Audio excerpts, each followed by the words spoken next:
مولاي صل وسلم دائما أبدا على حبيبك خير الخلق كلهم مولاي صل وسلم دائما أبدا على حبيبك.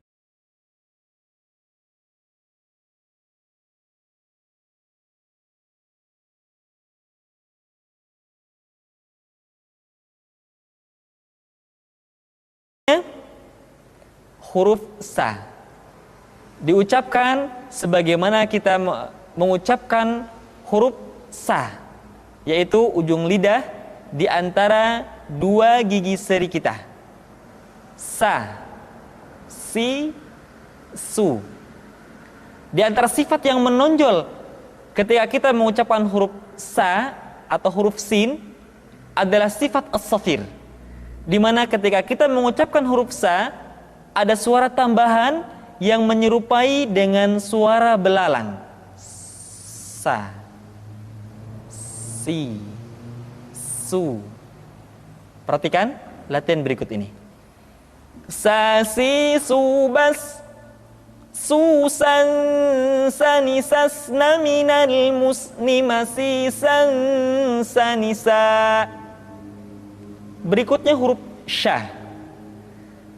Sya dikeluarkan dengan cara mengangkat tengah lidah kita ke langit-langit. Asya. Dan sifat yang dimiliki oleh huruf sya yang paling nampak adalah apa yang disebut dengan sifat at-tafashi, yaitu menyebarnya angin di dalam mulut kita. Asya, asyi, asyu. Perhatikan latihan berikut ini. Syashi, syubash, syushan, shani, shashna, minal, mushni, mashishan, shani, sya. Selanjutnya adalah huruf sa. Huruf sa sama seperti huruf sin dan huruf za, yaitu lidah berada di antara dua gigi seri. As-sa. Untuk memudahkan pengucapan huruf sa, perhatikan sifat as-safir yang dimiliki oleh huruf sa, yaitu suara tambahan yang terdengar menyerupai dengan suara angsa. As-sa, as-sa, as-si, as-su, as. Ya, jadi terdengar seperti ada suara angsa. Als, als, als, als. Perhatikan latihan berikut ini. Sa, si, su, bas. Su, sa, sa, ni, sasna, minal, musni, masi, sa, sa, ni, sa.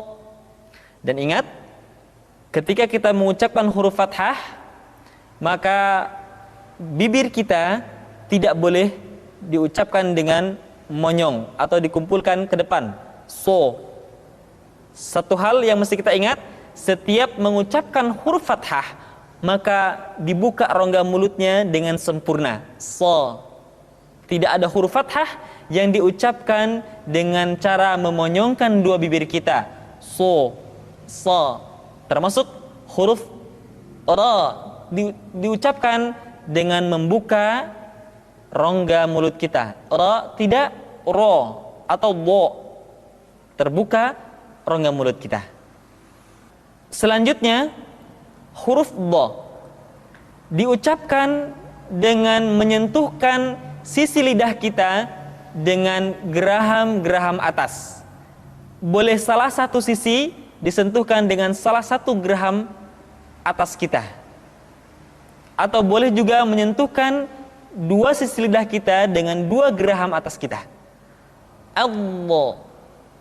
Di antara sifat yang menonjol pada pengucapan huruf do adalah sifat al-istitalah, yaitu suara kita memanjang dan terdengar lembut suaranya ketika diucapkan. Tidak diucapkan seperti ini, ad, do, fi, tad, lil, tapi diucapkan dengan suara yang lembut, memanjang suara kita. Fi tadlil wa tadha, bo, di, du, bal. Tidak diucapkan do, di, du, tapi bo. Diucapkan dengan menyentuhkan dua sisi lidah kita dengan geraham-geraham atas. Allah, alli, allu. Perhatikan latihan berikut ini. Badidu bam, dudan danidan minal mudlima didan danidan. Selanjutnya huruf to.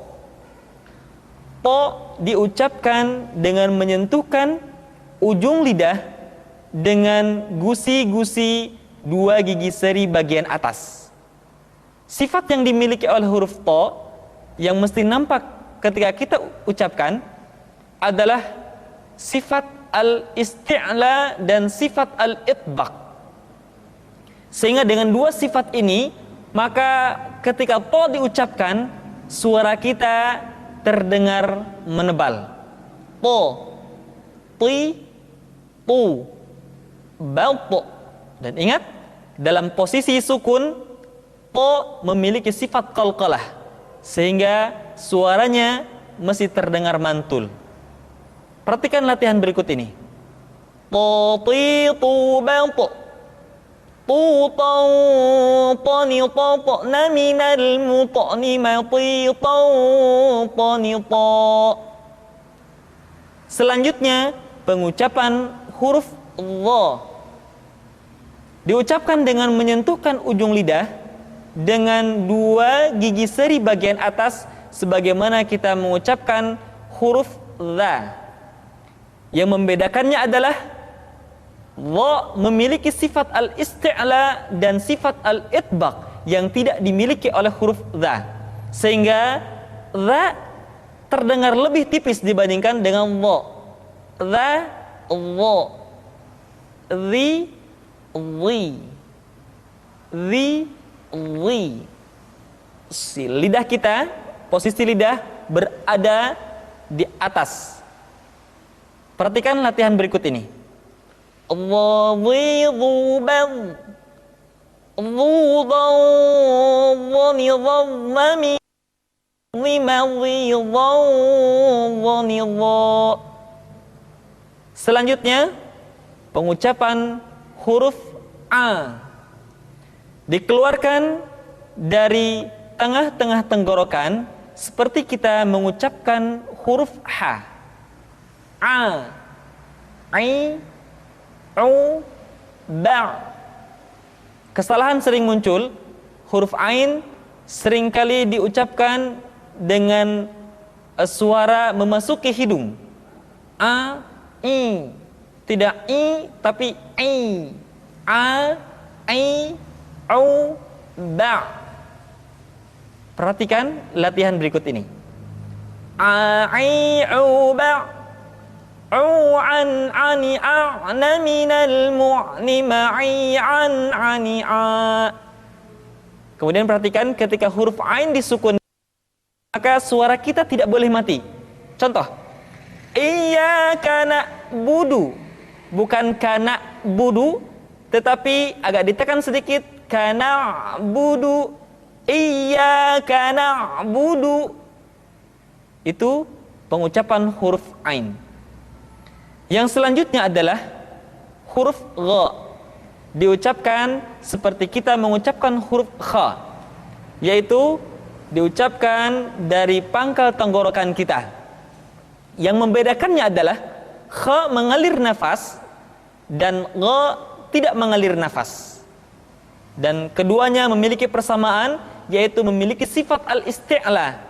Sehingga kedua huruf tersebut ketika diucapkan, suara kita mesti terdengar menebal. Gha, ri, ru, bal. Perhatikan posisi mulut kita ketika mengucapkan dalam keadaan fathah, tidak dimonyongkan. Wo, tapi terbuka. Ri, ru. Ketika dhammah baru bibir kita dimonyongkan sehingga keluar vokal u dengan sempurna. Ru. Ri, ru, bar.